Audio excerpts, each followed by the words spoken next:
May 13 dahilan kung bakit kinokonsidera na swerte ang pag-aalaga ng pusa. Kaya dapat ang mga ito ay hindi pinagmamalupitan o sinasaktan. Ito ay mula sa iba't ibang tradisyon at paniniwala sa buong mundo. Kung ngayon ka pa lang sa channel na ito, huwag kalimutang i-like at i-share ang video na ito. Mag-subscribe ka na din. I-click ang bell at all para lagi kang updated sa mga pinakabago kong mga pampaswerte videos.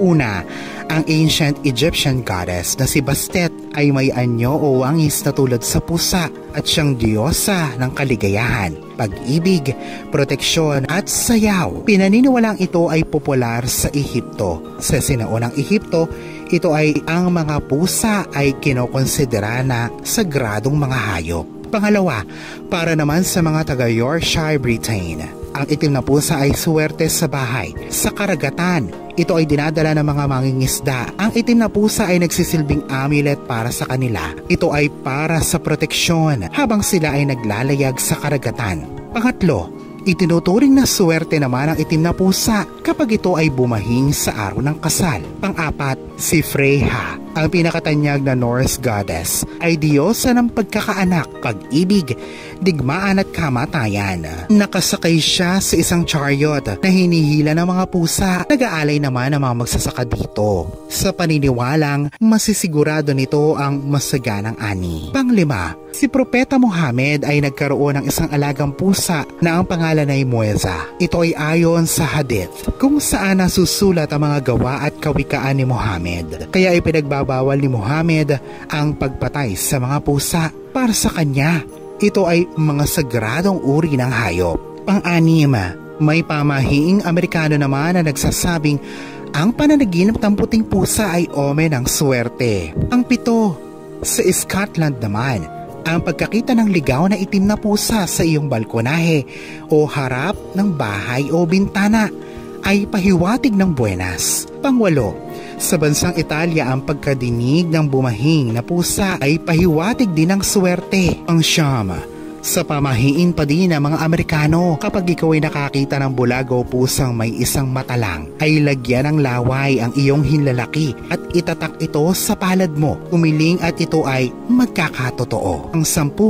ayon sa Chinese proverb, ang pusa ay ang siyang nagsisigurado ng swerte para sa may-ari nito. Pang-11, sa bansang France, ang mga pusa ay higit na pinahahalagahan kaysa sa aso. Pang-12, para naman sa mga taga-India, ang pusa ay mga mahikal at espiritual na mga nilalang. Sila din ay nagdadala ng swerte sa tahanan. Pang-13, ayon sa librong Anne Cranewes na nailathala noong 13th century, ito ay gabay sa mga kababaihan na pumapasok sa buhay kumbento o monasteryo para sa relihiyon. Sila ay nakatira sa mga tahanan na nakadikit na mga simbahan. Sila ay lumalayo sa tipikal na sibilisasyon o sa isang sekular na lipunan, pero sila ay pinapayagan na magkaroon ng kontak sa hayop, partikular na ang mga pusa. Ang mga ito ay mula sa paniniwala, kultura at tradisyon ng iba't ibang bansa sa buong mundo bilang basihan sa video na ito.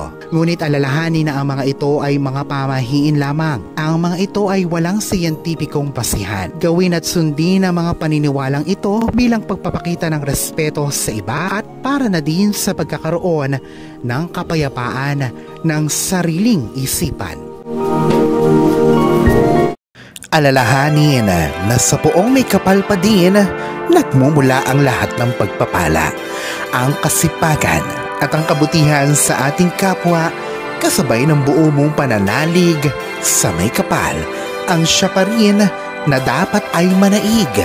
Ang mga ito ay mga gabay lamang. This is Fiddle Rosario. Thank you for watching.